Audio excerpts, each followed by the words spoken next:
Hello, good morning everybody. It is nice to see you all. This is welcome to our fourth Environmental Justice Theory and Symposium. As I said before, we held 3 prior to COVID shutdown, where we had limits in terms of social interactions. But now we're trying to rekindle the program, the only environmental justice event in the whole Florida and perhaps even further in this part of the country, right? And I'm proud that Broward College is taking a lead in this area, because this is definitely something that our college can do and benefit our community. Because environmental justice is one of those issues that are very community oriented. And so we have done environmental justice in terms of law, the first event in 2017, I believe, no, 17 February, then 2018 we have done environmental justice with a major team on food justice. 2019 we did environmental justice on water justice. And this year we're doing environmental justice event on environmental design and community well-being through environmental design in terms of crime prevention. And so for that, we have also contacted our guests, and they were happy to join us and share some of their experiences and practices in terms of environmental justice and environmental design, or how they are dealing with the issues pertaining to the problem. I have to thank primarily, and please don't take it personal, but I have to thank Wayne Rollins for essentially responding to my call immediately and taking initiative to help me and guide me in how should I essentially approach this issue, and who should we engage and who should we involve. And as a result, we have this very nice number of people joining us as our guests visiting Broward College. Welcome. Some of you have heard the first discussion, and we are now going to expand this discussion on the community. The first discussion was talking about the campus and campus safety. This one will be talking about the community level engagement and environmental justice. We appreciate and welcome all these practitioners, law enforcement practitioners joining us today. It's awesome to see you, and very nice that our students have a chance to interact with them. They told me privately, I'm not supposed to tell you, they're very much interested in essentially recruiting. So my students, think about that, talk to them. They have tables outside. All these organizations are interested to have you join them and participate in activities they do, including our BSO, Broward Sheriff Office, Coral Springs Police, and Wayne and Miami-Dade Police is also here. So some of you who live further south, maybe that will be good for you. So without further ado, I will introduce Wayne. For those of you who don't know who he is, he's the president of Future International, strategic planning consultant, assisting rural and urban communities nationwide in developing, implementing, and evaluating successful community revitalization strategies. He has done a lot for Miami-Dade County anti-violence initiative, and he's going to talk about it today more.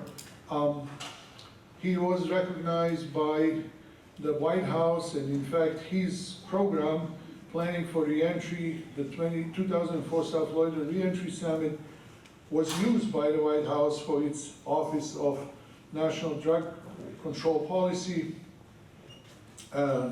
which grants access to the country, which guarantees access to the,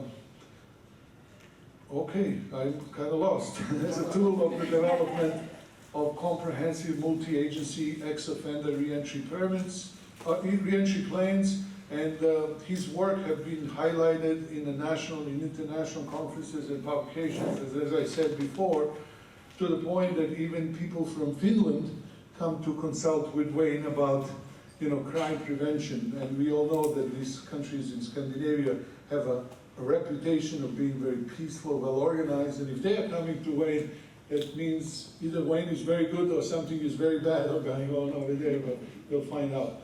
So Wayne will introduce our guests for today. As usual, we'll have them present for about 15 minutes, 20 minutes each, and then after that, we will have a discussion. Our keynote speaker will obviously take a little longer.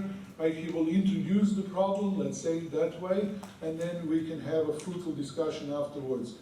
I'm planning for us to finish about 12:20-ish, right? So that we can go to the next event over there in the coffee house where we're going to watch a documentary and talk about specific place in Miami, Miami Liberty Square, and what is being done there for this issue of crime prevention. So Wayne, please take over.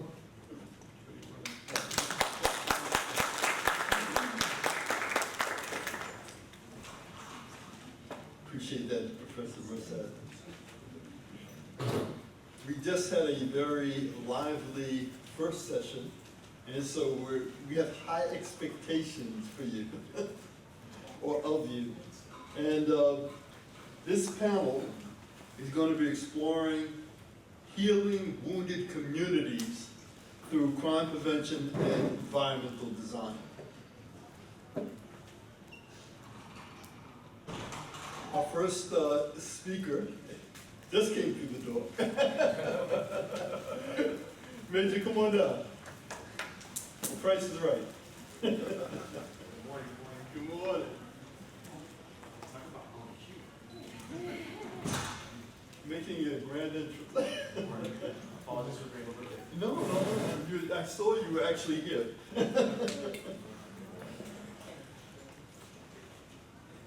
Benny Solis is a major of the Miami-Dade Police Department. He runs the South District of Miami-Dade County. And South District, it is a huge amount of real estate to cover and manage, and he has done an amazing job. It is very diverse. It has urban, has agricultural. It's some of everything, and he's doing a fantastic job. I love working with him, and he didn't hesitate when I asked him to be a part of this. So, as a major, he's responsible for the strategic planning, supervision, and leadership, policy development, budget management, crisis response and management, data analysis, and community engagement. And through his tenure, he has had serious, crucial roles, each contributing to extensive experience in criminal investigation, crisis response, emergency management, and community policing. During his years of service, he has investigated multiple local, state, and federal investigations to include the federal Florida International University bridge collapse. So it's just so much here. I'd like to bring him to the podium to be able to give us some insight on how to heal wounded communities through crime prevention and environmental design.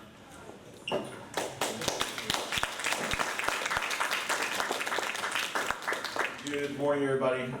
First and foremost, I hate standing, so I'm going to be moving around. So is this almost, okay, here we go. Awesome. All right. Good morning. First and foremost, my apologies for being a couple minutes late. Unfortunately, the drive from Miami-Dade up here to Broward is kind of lengthy. But anyway, first and foremost, thank you to the college. Thank you, Wayne Rawlings, esteemed colleagues. Thank you for having me here. So a little bit about me, and then I'm going to go into the prevention aspect of what we do. So I've been with the Miami-Dade Police Department just now, and this went dead. No, okay, 23 years. We're good. I've been in the Miami-Dade Police Department for just over 23 years. Out of the 23 years, the bulk of my career has been, out of 23 years, has been in homicide. I worked homicide for just over 17 and a half years. To me, by far, probably the best position I ever had. That's my one goal when I became an officer, was to put the worst of humanity in jail for the rest of their lives, right? So I dedicated 17 and a half years. I did it as a detective, I did it as a sergeant, and I did it as a lieutenant. During those 23 years on the department, my last assignment, which where I met Wayne Rawlings, was I was lieutenant in charge of the Homicide Street Violence Task Force in Miami-Dade County. Basically, we went online due to the Mula shooting. I'm not sure if you all heard of the Mula shooting. It was basically an event that happened back in 2021, in which we had multiple people that were shot at a club, and some unfortunately passed away. So at the time, the command staff came out to me and says, Benny, you need to figure out, how to solve this issue that we have going on. I'm like, okay, obviously it's a shooting issue, so what are we gonna do about it? So we created the task force. We created the task force with the primary mission. Better if you hold it, it looks like it's not reaching. It's not reaching? Yeah. Get closer. Okay. We created the task force, and basically it was a multitude approach, both local, state, and federal agencies. The misconception of the ideology, at least I've been in the department for 23 years, and I'm pretty sure anybody here that's law enforcement can attest to, it was first that kind of a mentality is, hey, we can arrest ourselves out of a situation, right? We put the bad guy in jail, the bad guy goes, and the problem is solved. That's not what happens, unfortunately, right? It took us a long time, and as society continues to grow and expand, for us to realize, it's not just a law enforcement component, it's a community component, right? How is the community involved with us in law enforcement? During that time in the task force, when I met Wayne, we started working with a couple of service providers. I don't know if you spoke about the Circle Brotherhood, or no. One of the entities we worked with our service providers, and we started engaging the community. One of the biggest things, and you see the evolution of law enforcement, is back then it was like, again, cops are gonna go find the person, cops are gonna go arrest them, we're not communicating with the community. That does no longer exist, right? We have to have the buy-in from the community. Hence why you see our officers and our departments really heavily engaged in community events. For example, down in South District, which I command, I do command the biggest district in Miami-Dade County. I have 432 square miles. That's my responsibility. I have 256 officers. I have about 42 civilian staff. Out of those officers, we actually broke down and created 3 neighborhood resource units, right? NRUs. Now, what are NRUs? Okay? Basically, these are officers that either grew up in that community and they're constantly engaged within that community. So those 3 groups are assigned to specific areas. I have one that's assigned to the Naranja community. I have one that's assigned to the West Broward community, and the other one's assigned to the Goulds community. That is their sole purpose, when they work the 8-hour shift, is to be in the community, be involved in the community. I can't tell you how many times now, we're getting information straight from the community saying, hey, look, we know that at this location, there's drugs, there's guns, there's whatever. Hey, this person's involved in a crime. I can tell you honestly, when I came out of the department, we never ever had that. It just wasn't there, right? The stigma of talking to the cops was like, hey, you're snitching. That mentality is long gone. There's no longer snitching, it's you care about your community. You have to care about your community. If you want to make it better, and this is the message that I give to each and every one of our communities, you have to be engaged. If not, I can't solve the problem for you, right? Because in the end, unfortunately, when there's a crime, what do you need when there's a crime? Witnesses. Go ahead. Witnesses. Witnesses, but on top of witnesses, you need a victim, right? So if, hypothetically, God forbid, I get involved in a shooting, somebody's shooting at me, I'm a victim, correct? But if I'm the victim, and I'm refusing to help the law enforcement, how can law enforcement solve the crime? If there's witnesses, and we know probably 90% of the time, we know that the witnesses know exactly who's doing the shooting, if they're not willing to help us out, we can't solve the crime. So we need the cooperation. So we're building that trust with the community, we're building that cooperation and show the community, hey, it's not just us, it's all of us as a community, okay? Within the South District entity, when I took command, I got promoted to Major November 2022. I basically inherited 432 square miles that had an average of about 500 to 600 shootings a year. That's a lot of shootings, right? At the 432 square miles, the inhabited communities is actually about 300 and something miles. So that's an overwhelming amount of shootings. So we started addressing the issue and started figuring out, I like using the analogy, think outside the box, right? So I said, look, you have to stop thinking, doing enhanced details. You have to stop thinking about just doing the normal thing that we always did over and over and over again. Did it solve the problem? Absolutely not. So we started doing, let's start doing community engagements. For example, everybody's seen Coffee with a Cop? Yes, on social media? You've never seen Coffee with a Cop? Okay, so some agencies, actually most agencies, I think pretty much all of us, we do have Coffee with a Cop. Here's the problem that I have with a cop down in Miami-Dade County, right? If you ever go to Instagram and you see Miami-Dade Police Department, meet your major, right? They're always in Starbucks. Realistically, the community that we need to address, do they go to Starbucks? No, No. So what we did, I took that Starbucks, or down south is La Carreta or Sergio's, or Cuban coffee, and we actually went to those communities, those HUD facilities that we know are involved in shootings. We know that they, for whatever reason, do not like the cops, nor do they trust us. So we have those meetings there. I can honestly say about the first 4 to 5 times, because we usually do it once a month, I had nobody show up there. Literally, I was there by myself drinking coffee with my staff. So what we started doing is, okay, you're not gonna come to me, I'm gonna come to you. So we started walking around the community. We started knocking on the door. We started engaging, right? It's not one direction of support, it's gotta be both ways. We start engaging. Now, this is about a year and obviously about 3 months. When I do these events, now I have probably about 40 to 50 people actually come out, and it's not the same people. They're different, right? By me getting, or ourselves getting in front of the community, right, you're opening that dialogue. Right? I can't tell you how many times my cell phone, I have 2 cell phones, my main one and my county phone, I give everybody my county phone. Everybody has that number. And in fact, I'm willing to give here anybody that wants my cell phone, I'll give it to you. Because the problem is that you need to be able to have a conduit, that communication, that collaboration, to understand that if you pick up that phone, if you communicate to somebody, it's gonna get done. It will get done. So we've advanced tremendously to the point that, again, I took command over a year and 3 months. We've actually dropped our shootings by 74%. Wow. That's great. Okay? That's an overwhelming number. So that's kind of step 1 that we did to implement down south. Now step 2, community prevention, right? We do have a lot of areas in Miami-Dade County, and I presume here in Broward, that are very old and antiquated. Anybody ever heard of the pork and beans in Miami? Pork and beans? Yeah. Okay, so the pork and beans, for those who are not aware, is basically a World War II U.S. military housing facility. That's basically what it is. If you ever Google it and you see it back in the 40s, it basically looked the same about 2 years ago. Identical, right? So prevention-wise, what could have been done from 1945 until 2022? I can tell you what they've done. Nothing. Poor lighting, poor windows, poor access, basically no landscape. So what happens, our mayor, in consultation with some private companies, they basically bought out that area and basically tore it down, and they did a redevelopment, right? So now when you go by the old pork and beans, it's a brand new facility, brand new infrastructure. There's security gates, there's hedges, there's cameras, things that they were never there before. So we have to continue advancing the technology in the area of our residents and our community. Another perfect example is, I'm not sure if you're in Broward, but if you ever go to Miami Beach, you guys know Miami Beach has cameras in almost every single intersection, right? If you go to Brickell, if you go to downtown Miami, there's cameras in every single intersection.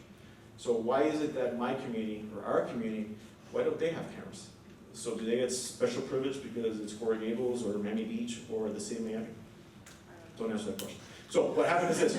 So when I took command, we started looking at what we call community redevelopment agencies, called a CRA. So basically what it is the community basically supports and gives additional funding for enhancements within that specific community. So remember I said it had 3 NRU units, right? West Perrine, Ranger, and Goulds. So all those 3 have a CRA, which is dependent to that specific area. So back in November, we were looking at funding for the next fiscal year. And again, thinking outside the box. Miami-Dade Police Department, what do you need? Okay, we need more officers, we need more cars. Hey, can you give me an LPR, license plate reader? Yeah, sure. Hey, can you do the XYZ? Hey, can you, hire more officers specific to that area? I'm like, yeah, but that's all the same things we've been doing, right? Let's think outside the box. So at the same time, when I was actually having this conversation with the board, I'm like, why don't we buy video cameras? Why don't we buy LPRs specific for this region? And they all looked at me like I was talking Chinese. And they're like, yeah, why not? Everybody else can do it. Take some of this funding, let's provide it straight to this community. We'll have the input for the community, and then we can go ahead and procure it. So after the presentation, they agreed with me with a little caveat, right? I never want anybody, or we in law enforcement, ever want anybody to think that we're over-policing or we're intrusion, right, into your own personal rights. That's not what we're here for. We're here to support and guide and actually make the community better. So by implementing these cameras as LPRs, it's going to have the buy-in of the community. I'm going to have multiple community meetings. I'm going to say, hey, look, tell me where you think these cameras should be placed at. You tell me. I'm gonna have the statistics. I'm gonna have the stats that say, hey, look, we have robbery, shootings, auto thefts, burglaries. So I'm gonna say more or less, hey, this is kind of where we think we should do it, but I want your buy-in. You're the ones that live there. I cannot speak on your behalf. I know to a certain degree what's going on, but if I don't have that buy-in from the community talking to us, then I'm guessing, and then what's gonna happen is I'm gonna fast forward a year or two down the road, and then somebody say, oh, the cops just unilaterally put up cameras throughout my community and they're invading my privacy. No. That's why we want to continue building upon that partnership, right? You're going to continue seeing us in law enforcement continue expanding upon that. I tell everybody, right now that's the baseline. That's basically the platform that we're realizing throughout all law enforcement. As everybody here can see, law enforcement has evolved tremendously from the inception to what it is now. I can tell you for a fact, when I came out of the department, the community policing component wasn't really there. Right? We really didn't community police, right? But now we do. We have that interaction. I mandate my officers to get out of their cars. I mandate my officers to walk around the community. I can't put a cop in every single intersection, but I'll do my darn best to identify where the crime is or where the issues are at, and I'll use every resources I can to put it there. Now, is there funding? I get that that question all the time. Where do you find the funding? There's funding. The thing is, you got to find it. There's constant funding within the government, within city governments. There's HIDA funding. There's DOJ funding. There's a multitude of funding. But in the end, it's you guys, the younger generation, right? Because I'm going to retire hopefully in 5 years, God willing. But when you guys take over, or when you start getting engaged, and you're going to get engaged if you haven't done so already, that's the future. You all are the future. I'm coming toward the end of my phase of my career. I also, on a side note, I also teach at Florida National University. I got my master's in emergency management. Hopefully down the road, when I leave, I can probably do that. But again, you all are the future. So thinking outside the box, enhancing our preventive measures that we utilize currently right now, it makes it a safer community. That old style thinking of, I'm not going to talk to the cops, I'm not going to engage the cops, or us cops say, hey, look, we're just going to arrest people left and right. It's not going to work, and it doesn't work. That's just a harsh reality. So that being said, I kind of want to open up for like a Q&A. Is that okay, or? At the end. At the end? Okay, so we'll do it a Q&A, but thank you.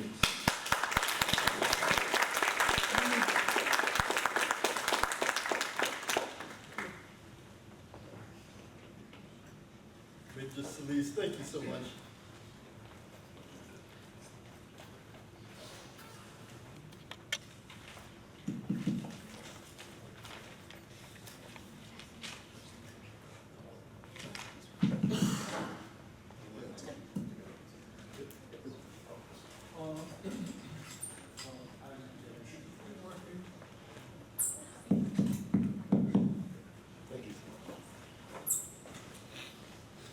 Major Solis, thank you so much for coming and sharing that with us. Next speaker is a Deputy Patrick Noble. He has been a law enforcement officer for approximately 44 continuous years. He began his career in 1980 with the NYPD, working Old World foot beat and motor patrol in ethnically diverse high-crime neighborhoods throughout New York City. He specialized in street crimes, mass transit, traffic control, etc., handling serious crimes as burglaries and robberies, sexual crimes, narcotics, etc. His favorite assignments were as an undercover decoy with the Street Crimes Robbery Task Force and street-level drug enforcement. Deputy Noble holds multiple professional designations from the Florida Attorney General's Office in all areas of crime prevention and crime prevention through environmental design. He continues to faithfully serve the Broward Sheriff's Office and the City of Pompano Beach community by enthusiastically sharing his knowledge and experience with coworkers and the community at every opportunity, and relentlessly encourages all those he meets to become a proactive part of the crime solution by practicing and promoting crime prevention and CPTED at every opportunity. He's also a big fan of Pitbull. That's true. It's on in concert. Him and Enrique Iglesias, they were fantastic. I think I was the first one up dancing. Come on to the podium.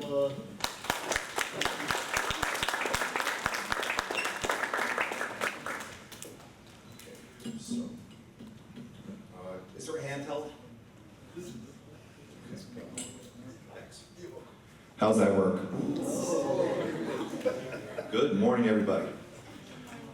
All right, so the subject matter, crime prevention through environmental design, healing the community. So we all have war stories. I'm sure there's people in here that can tell us stories and we go, wow, you survived that one.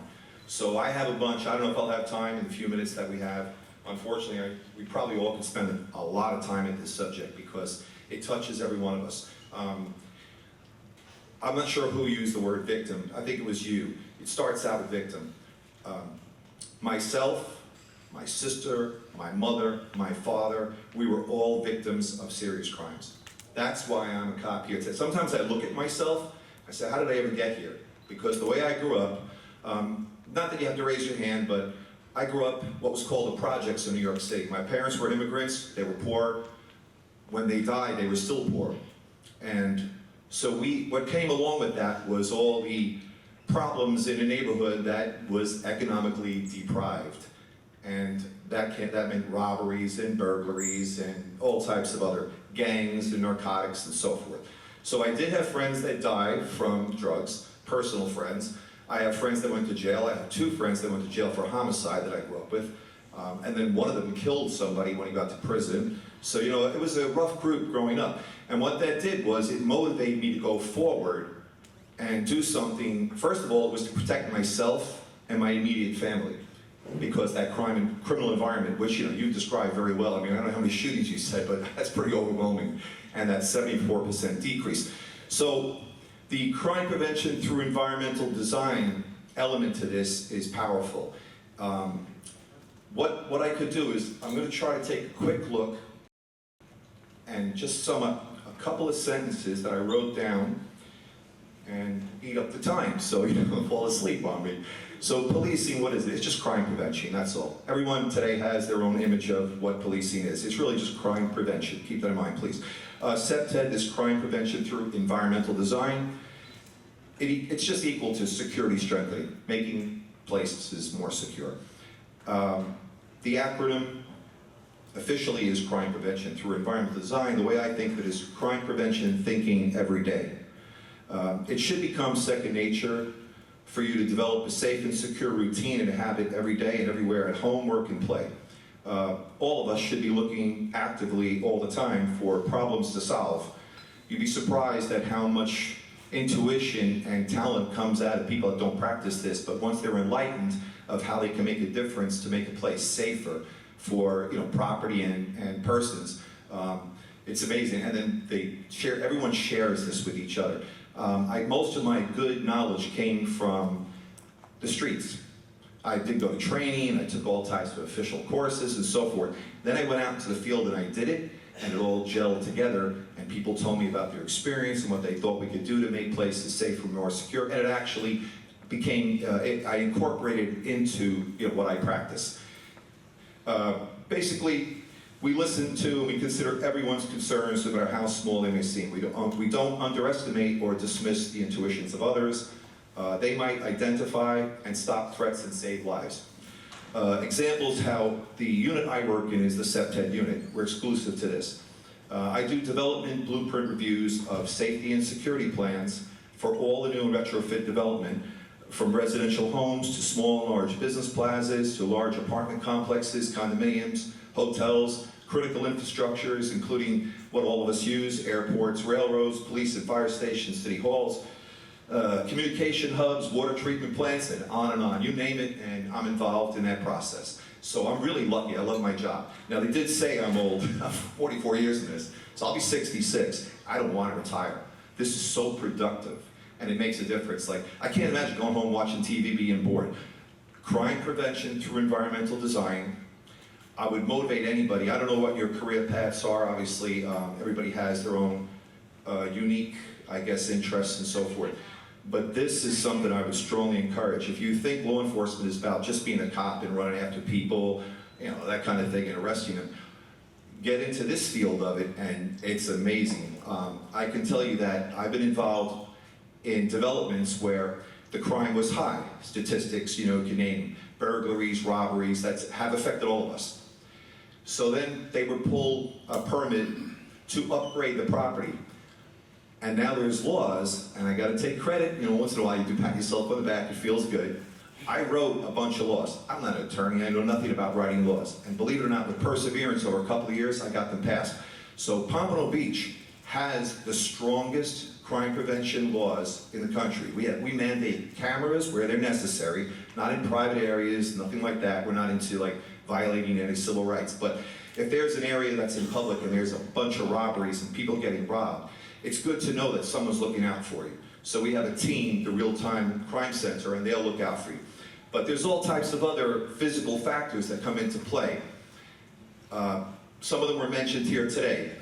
For instance, you might say landscaping. I know the professor over here approached me earlier and he said during the previous presentation that the campus may be lacking beautification, trees, you know, and so forth.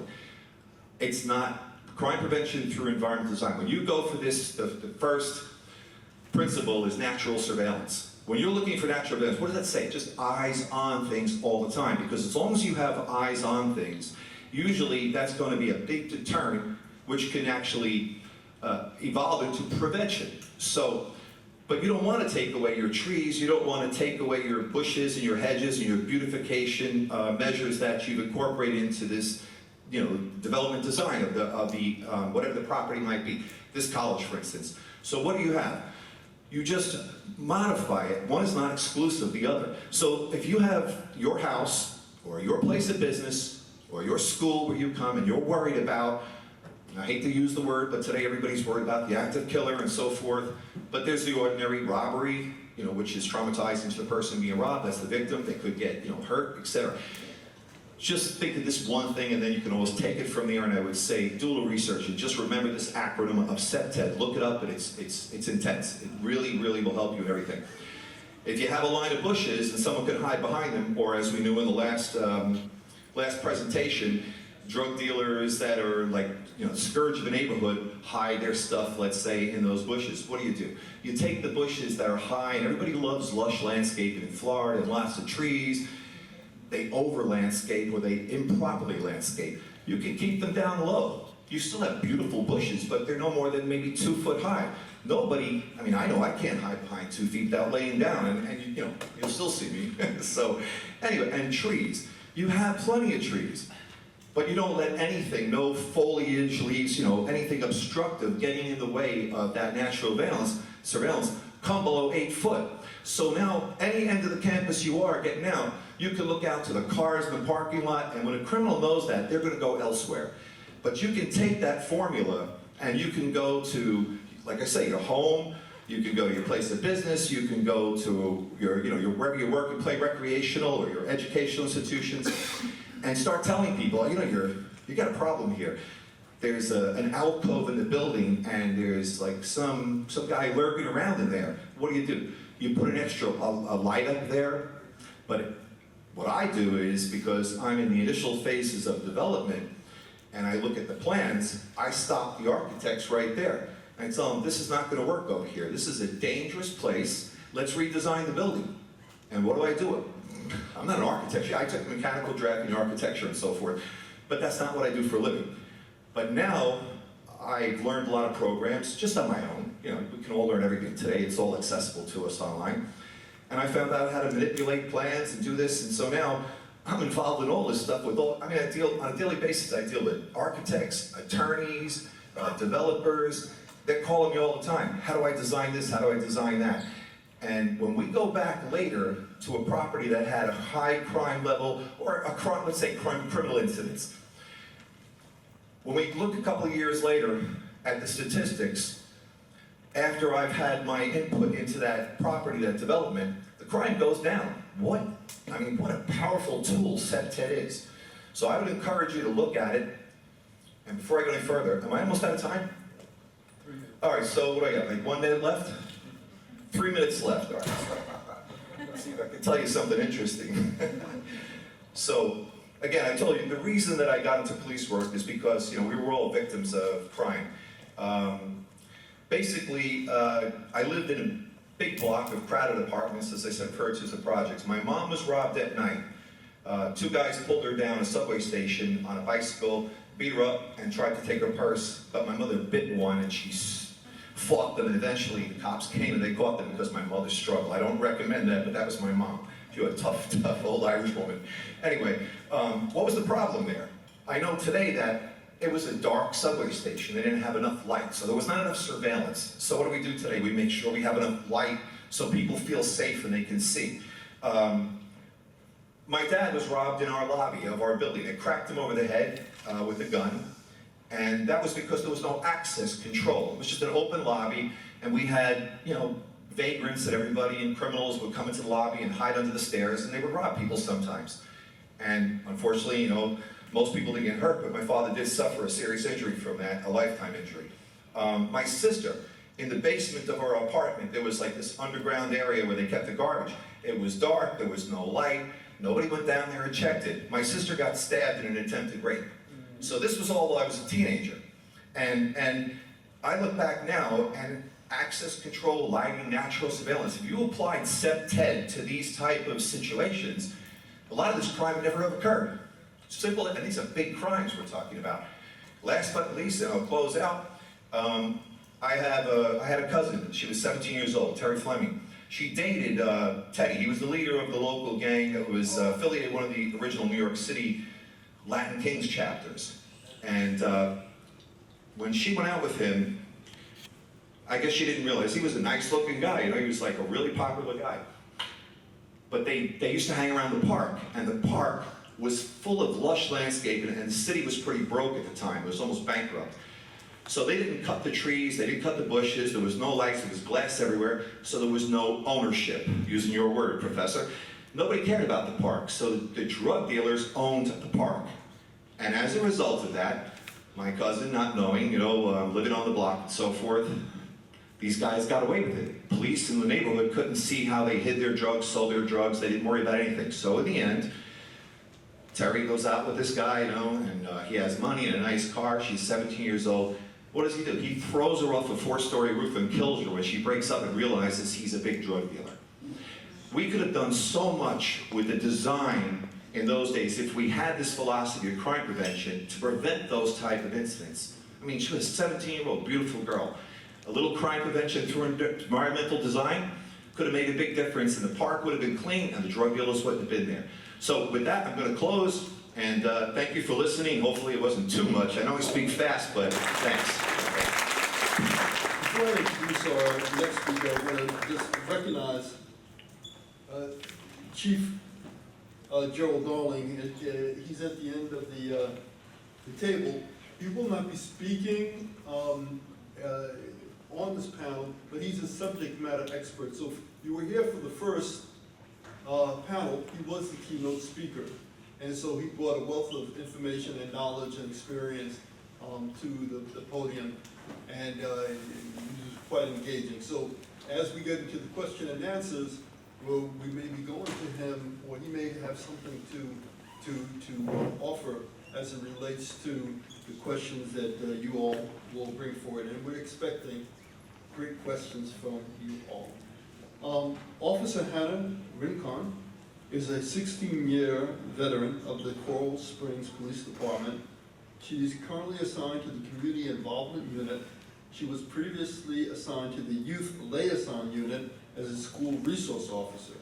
Officer Rincon is a member of the Crisis Negotiation Team and Critical Incidents Stress Management Team. She is a certified crime prevention through environmental design practitioner, as well as a RAD and RAD Kids instructor. Please welcome Officer Hannah.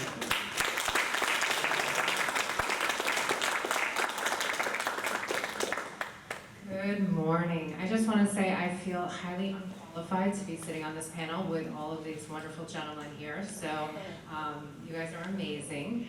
I am from Coral Springs. It's a community of about, woo, I love it, residents back there. It's a community of about 130,000 residents. You might not think of Coral Springs as having any underprivileged areas, but we absolutely do. And my job in community involvement is to bridge that gap with those communities, as well as our other communities within the city.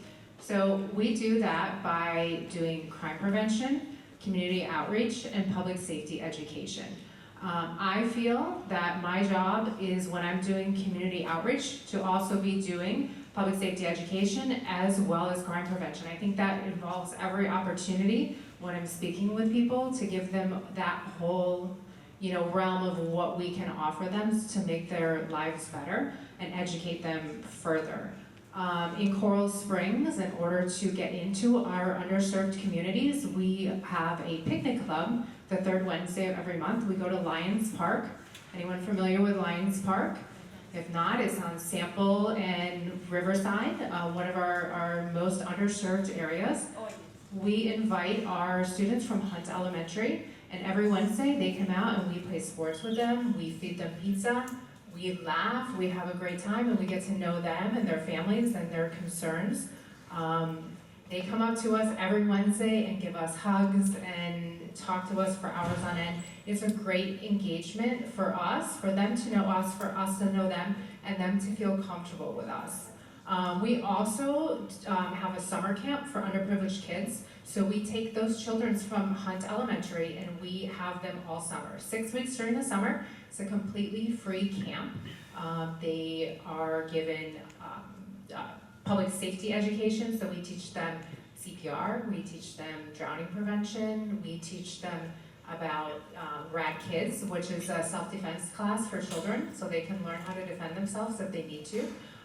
We also give them backpacks, we give them clothing before they go back to school. We even take them shoe shopping to Shoe Carnival, and they get to pick out whatever sneakers they want for this upcoming school year, so that when they go into that school year, they're prepared just like every other student, and they're given the same opportunities as every other student, and they start the year off on a good footing.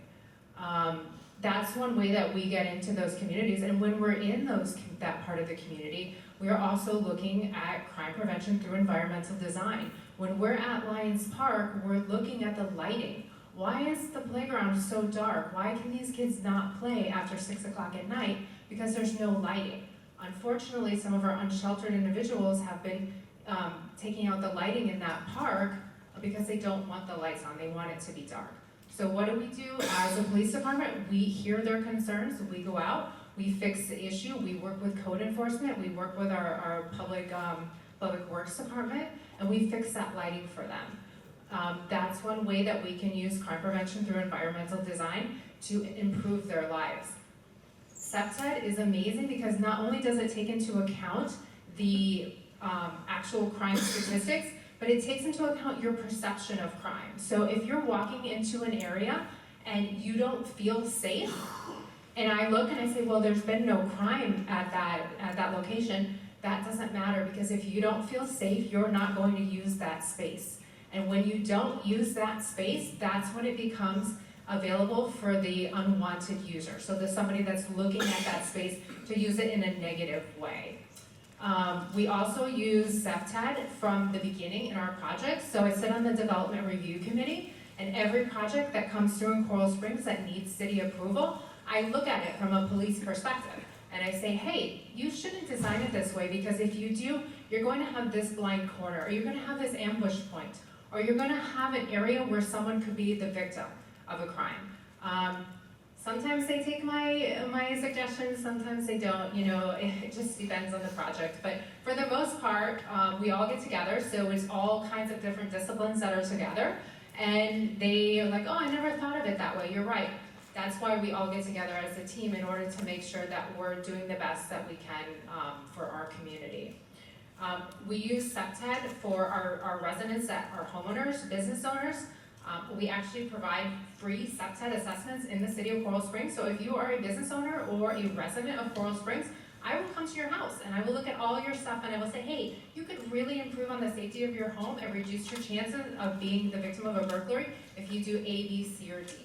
It's a great free service that Coral Springs offers. It can really, some things could be costly, but we always give you all of the options, and then you can weigh what your options are for that. So SEPTED it's not the glamorous part of police work, right? SEPTED is not, we're not out there, catching burglaries, but we're trying to prevent those things from happening in the first place. And Coral Springs has really integrated that into our fabric. In our police department, we expect our officers to be out not only engaging with the community, but teaching them how they can reduce their chances of becoming a victim of crime. So, thank you.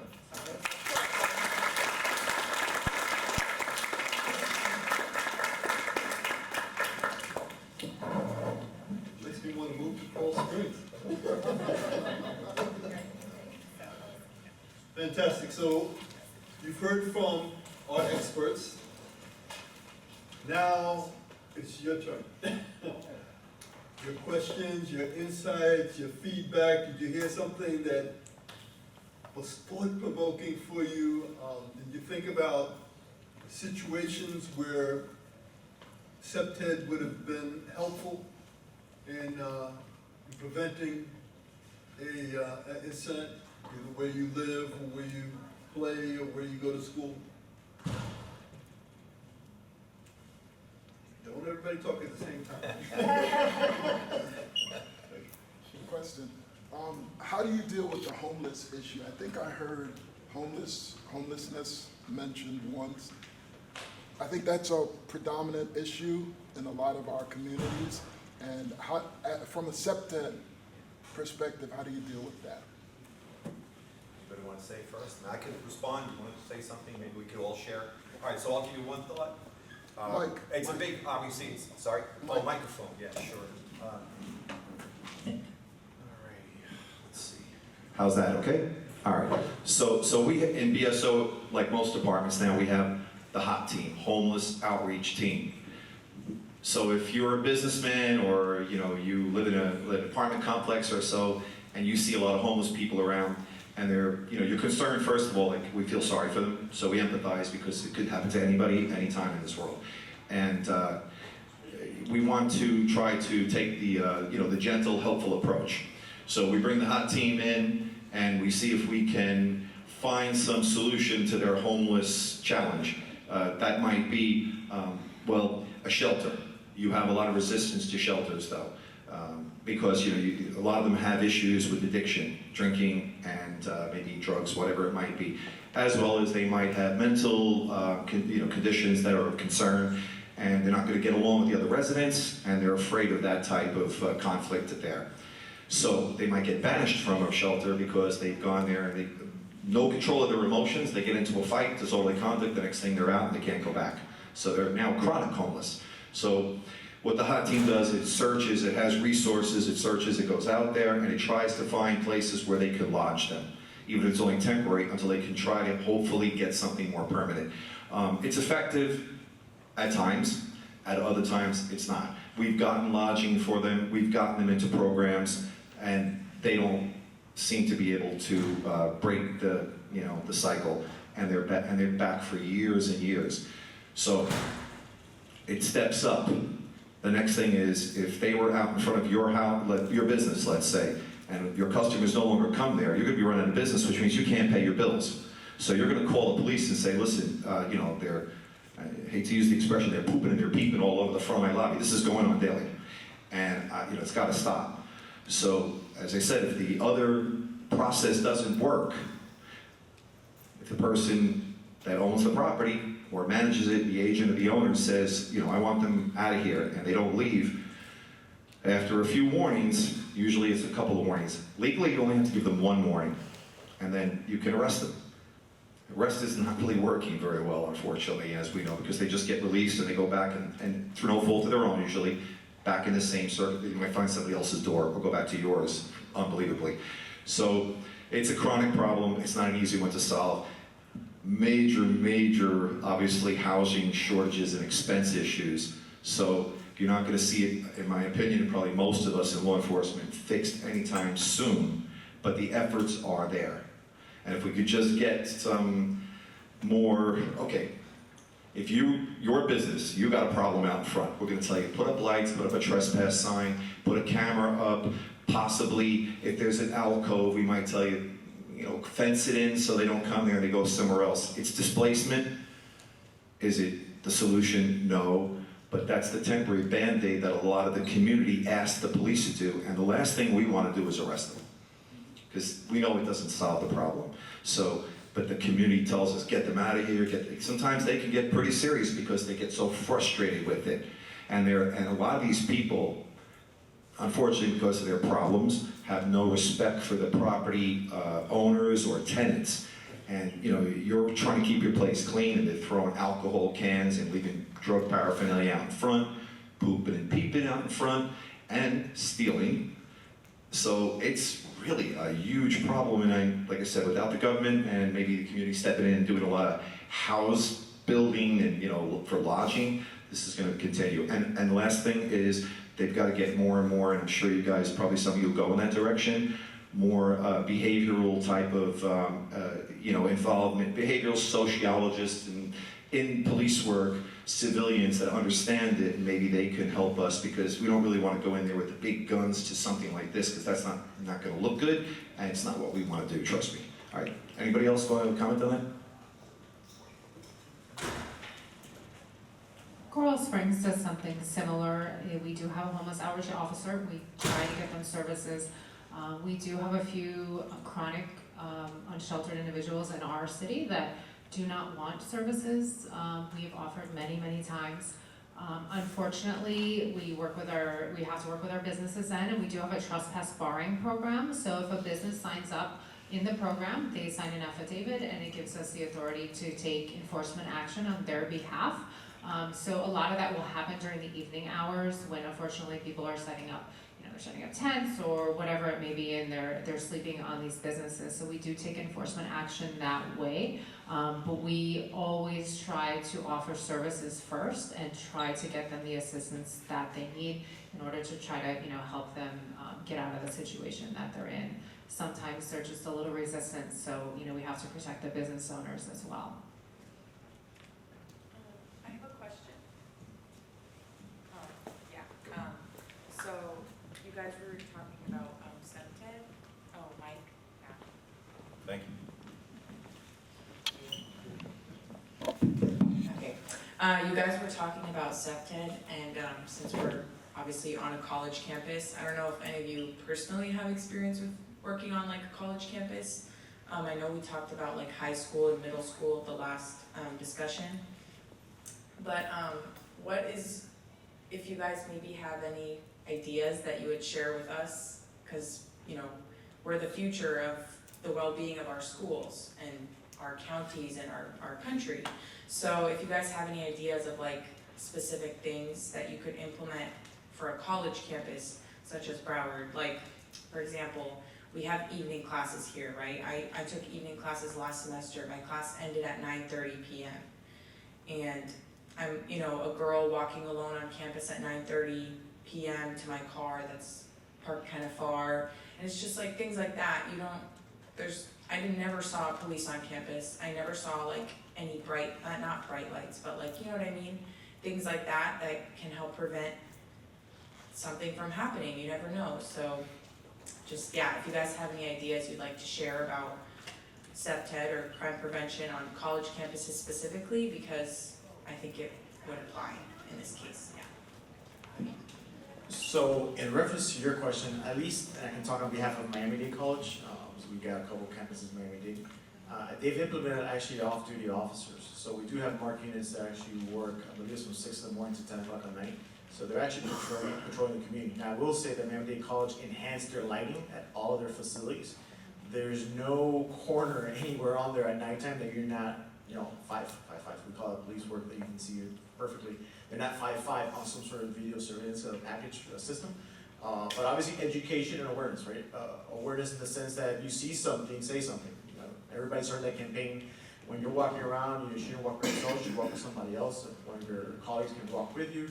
But just enhancements, at least at a school level like this, or like Miami-Dade, that's probably one of the biggest steps, is obviously the education component, educating the community, make sure you've got some sort of platform, social media.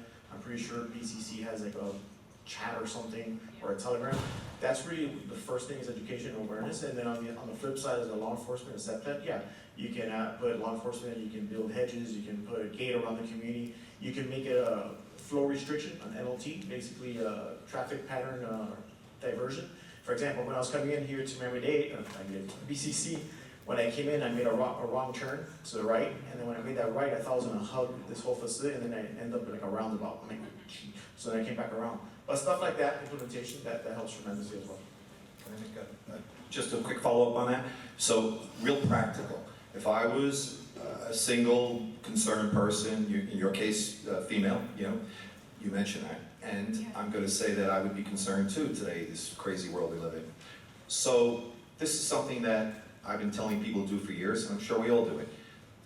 You go online and you buy a keychain that has a loud, audible emergency alert that also has a strobe light.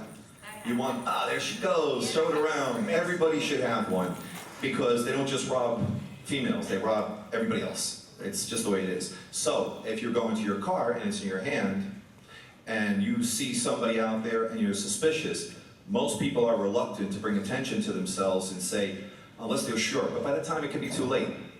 So, if you see it, you're not gonna get in trouble or arrested because you activate it. Just, I'll tell you how I saw this occur one time. I was at a mall, and I chased the guy down after he robbed a woman's pocketbook.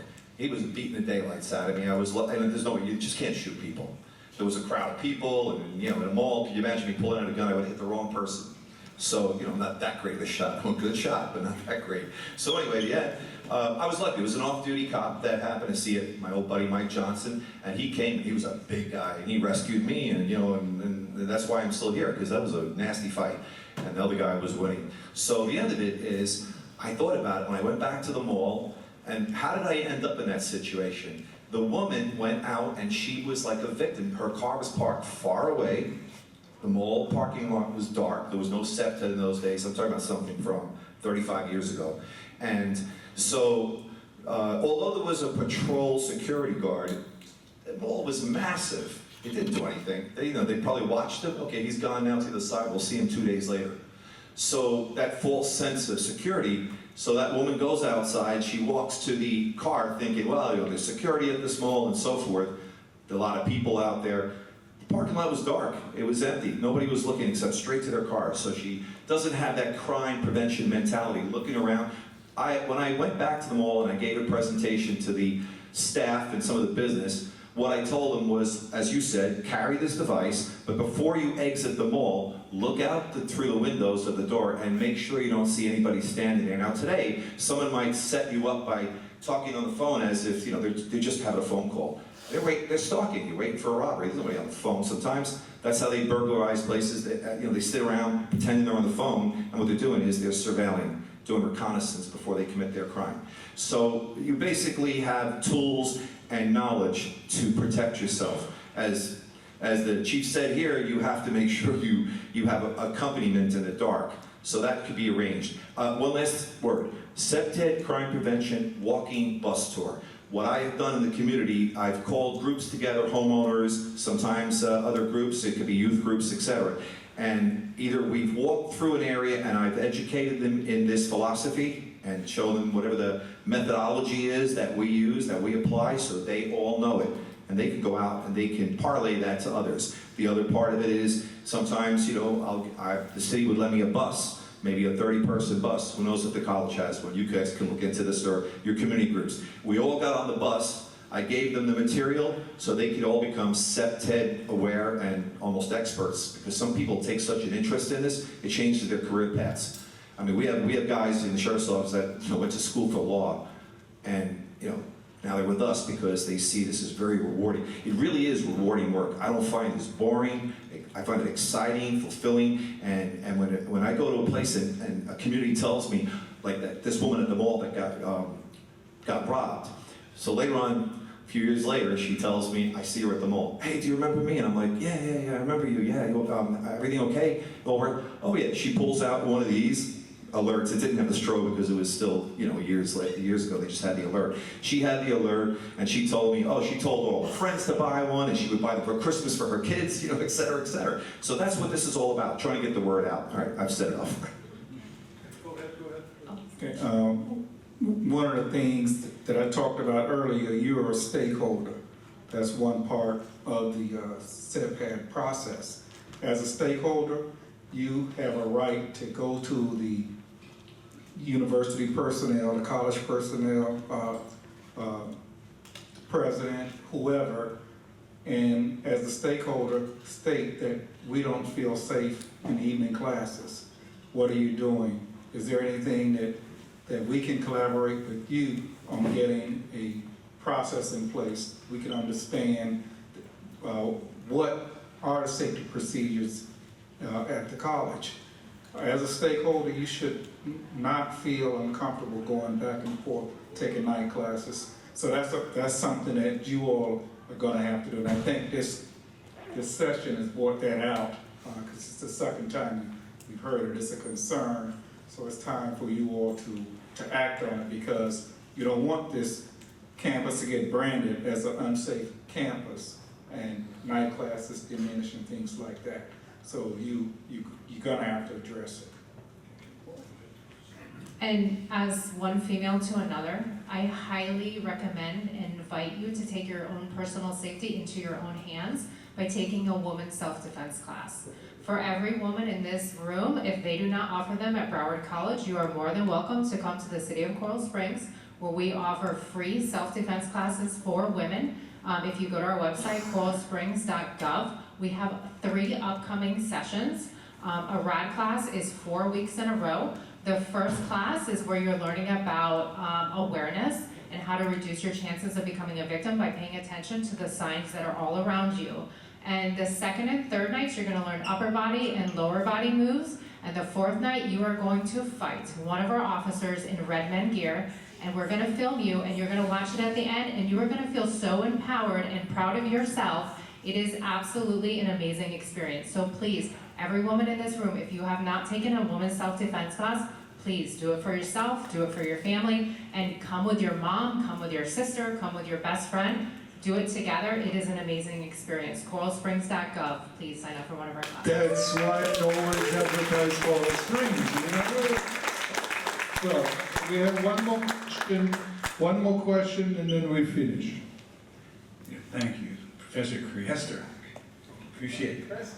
Okay, I heard someone mention sociology up here. One of your panelists just a moment ago. I'm a sociologist. I have a question, Wayne, that might be outside the scope of your panel, but you can let me know that. But I'm sure all of you have dealt with this or thought about this.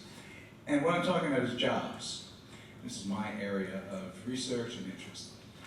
Okay, you know, jobs with a living wage, jobs that challenge people, these are things that are part of, community crime prevention. And I'll just raise one issue. I'm part of a research project in another state, Midwestern city. We're dealing with re-entry programs primarily.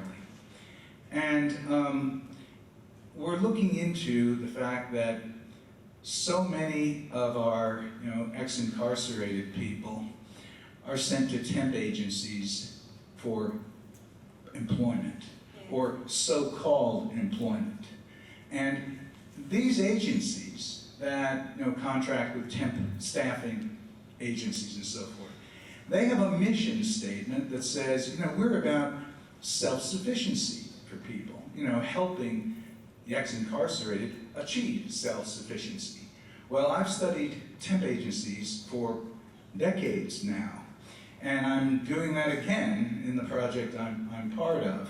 And they don't provide, for self-sufficiency. They are temporary agencies. They are for-profit temporary agencies.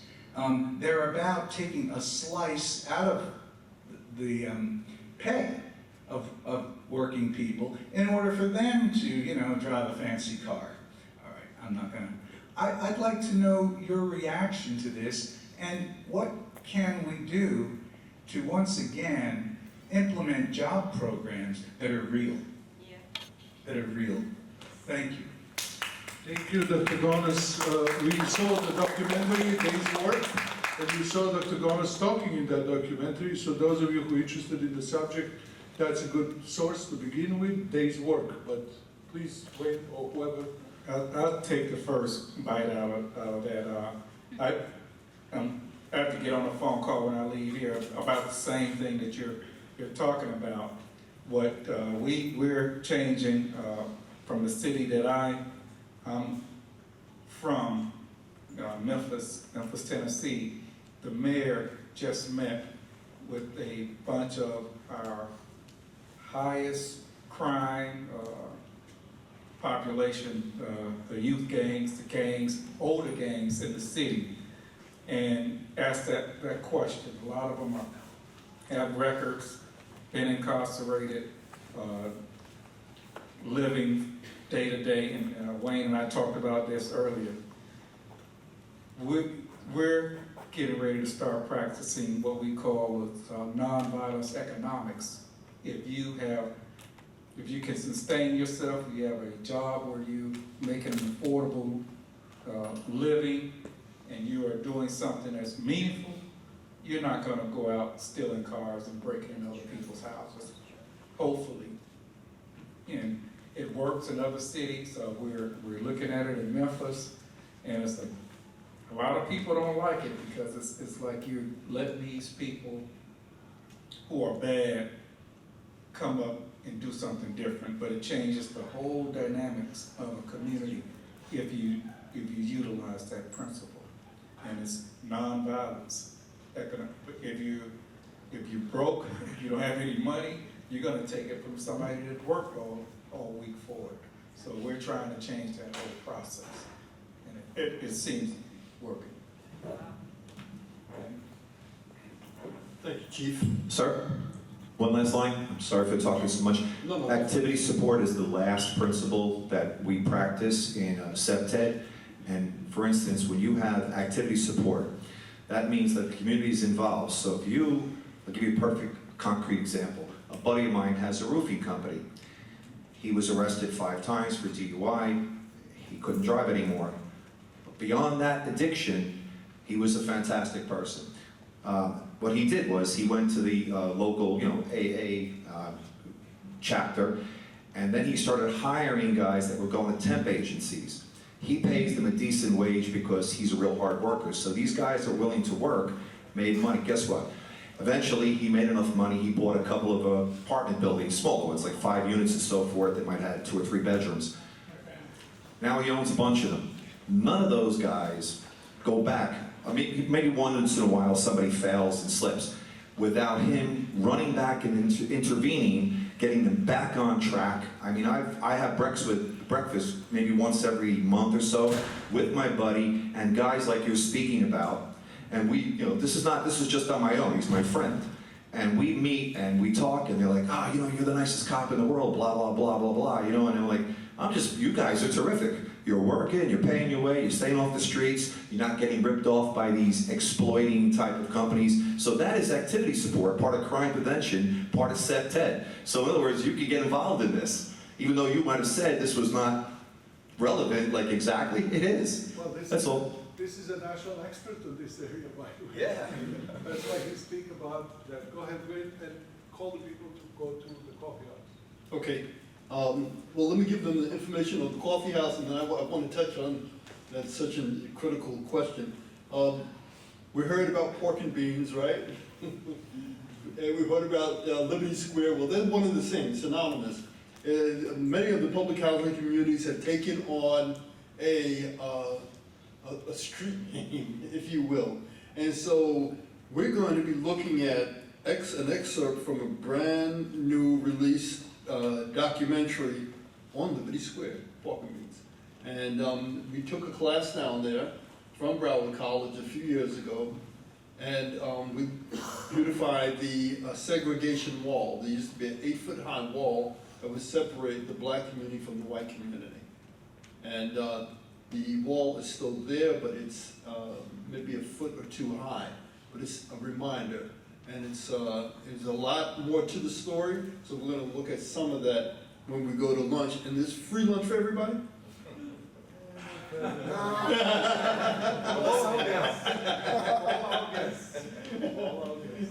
all of us, okay. I mean, I wish. Okay, so one of the things that I do in the work as the project manager for the Miami-Dade County Anti-Violence Initiative, is we have credible messengers, street outreach workers, and the major mentioned it briefly. And the street outreach workers, they are credible messengers, people that have been there, done that. They, used to either be involved with crime or formerly incarcerated, whatever the situation is. And as I'm listening to the presenters talk about these soft spots, in environmental design, who knows those soft spots better than somebody that used to exploit those soft spots, right? So who would be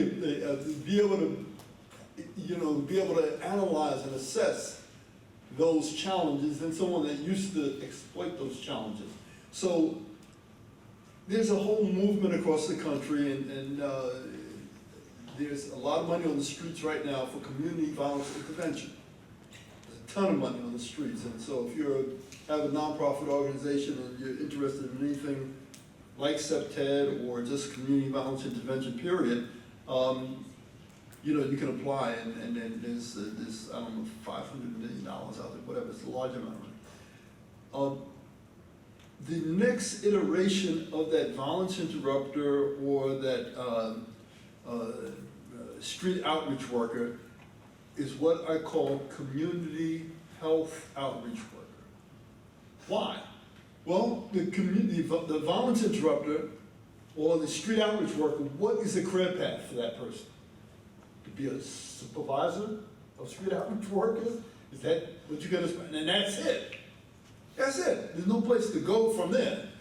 But a community health outreach work, now you're looking at social determinants of health. You're looking at CEPTED. You're looking at the things that affect the community health in different ways. So now you can take that position of being a community health outreach worker, and you can go into case manager. You can go into social work.